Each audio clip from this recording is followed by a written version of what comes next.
उज्जैन के नीलगंगा थाना क्षेत्र के वजीर पार्क कॉलोनी में गुरुवार रात एक मकान में चोरी की घटना का खुलासा हुआ। गौरतलब है कि पूर्व पार्षद और होटल व्यवसायी गुड्डू कलीम की षड्यंत्र पूर्वक परिजनों ने हत्या कर दी थी। घटनास्थल पर जब आरोपी को पुलिस लेकर पहुंची तो वहां घर का सामान बिखरा हुआ था। प्रथम दृष्टया ज्ञात हुआ कि यहां चोरी की घटना को अंजाम दिया गया है। पुलिस ने जांच की तो मृतक पूर्व पार्षद के परिजन ने ही चोरी की घटना को अंजाम दिया सामने आया, जिसमें जम्मू और परवेज का नाम सामने आया है।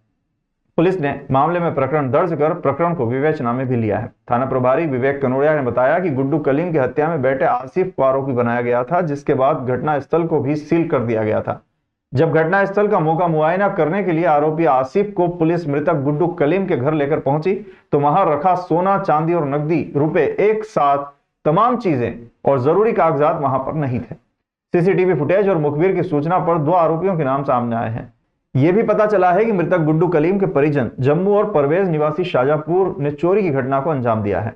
खास बात तो यह है कि हत्याकांड की घटना के बाद पुलिस ने घटनास्थल को पूरी तरह से सील कर दिया था। बावजूद इसके परिजन मृतक के घर पहुंचे और चोरी की घटना को अंजाम दिया, जिससे कहीं ना कहीं घटनास्थल के साक्ष्य भी छुपा दिए गए होंगे या हो सकता है कि उनके साथ छेड़छाड़ की गई है।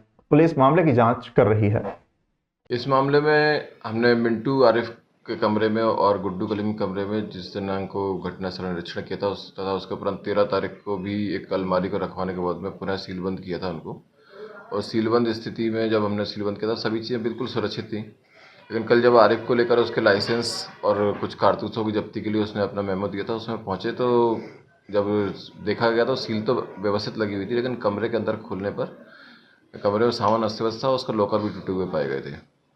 तो आरिफ के द्वारा उसके घर में रखी कुछ घड़ियाँ, 2 चांदी के बिस्किट और एक कड़ा जिसमें वह हीरे जड़े होना बताता है, सोने का कड़ा, और इसके अलावा कुछ अन्य ज्वेलरी और कागजात चोरी होना बताया और उसका लाइसेंस भी वहाँ पर नहीं मिला जहाँ पर उसने बताया था। और इसके साथ बंदूक के जो कारतूस थे उसने 10-15 की संख्या में होना बताए थे, वो भी नहीं मिले थे। तब ऐसी स्थिति में जब मौके का मुआयना किया गया तो पीछे के दरवाजे में पेंचकस जैसे किसी चीज़ से खोलने के निशान थे और तत्काल मौके पर, क्योंकि अन्य कोई व्यक्ति बाहर ही नहीं था, पूछताछ की गई तो आरिफ के द्वारा बताया गया कि उनके जो समधी वो जमाई हैं जम्मू उर्फ निजामुद्दीन नसीरुद्दीन, जो कि शाहजहाँपुर के रहने वाले हैं, ये और इनके एक और भाई जो चचेरे भाई हैं पारू और परवेज, ये दोनों इस कमरे में पीछे खिड़की में सो के घुसे थे। तब ऐसी स्थिति में तो पूछताछ करके तत्काल उनके द्वारा पूछताछ पर एक बैग प्रस्तुत किया गया जिसमें उसका लाइसेंस भी मिला, अन्य कागजात भी मिले। तब इनके विरुद्ध पुलिस की शिकायत, स्वयं मेरी शिकायत पर एक प्रकरण पंजीबद्ध किया गया चोरी का, और इसमें साक्ष्य मिटाने संबंधी धाराएं भी इसमें बनती हैं। उन्होंने साक्ष्यों को प्रभावित करा, पुलिस के द्वारा लगाए गए ताले में अनाधिकृत रूप से प्रवेश किया उस कमरे में। इसी प्रकार से इनके द्वारा दूसरे कमरे में भी प्रवेश किया गया था, लेकिन वहाँ से कोई सामान चोरी जाना नहीं पाएगा, लेकिन एक अलमारी को तोड़ने का प्रयास अवश्य किया गया था।